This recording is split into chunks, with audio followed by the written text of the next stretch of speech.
তো গাইস, আজকে জামাই ষষ্ঠী। আজকের দিনে জামাইরা খুঁজবে আর নিজের শ্বশুর বাড়ির রাস্তা, আর আমাদের মতন সিঙ্গেল ছেলেরা কি খুঁজবে জানেন? অত জ্ঞান দিতে হবে না, যা জামাইবাবু আসবে বাজার করে নিয়ে আয়। সম্মান।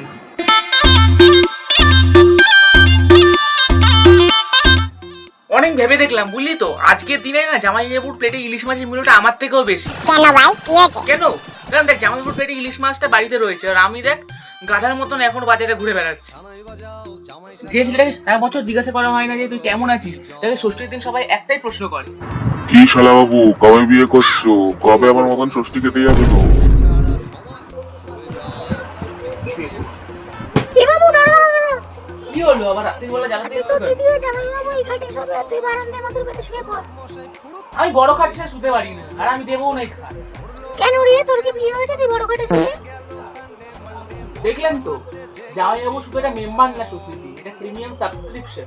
আজকের দিনে মানে জামাই ষষ্ঠীর দিন বুঝলাম যে সিঙ্গেল হয়ে থাকা আর জামাই হয়ে থাকার মধ্যে পার্থক্য আছে বস। বিবাহ অভিযান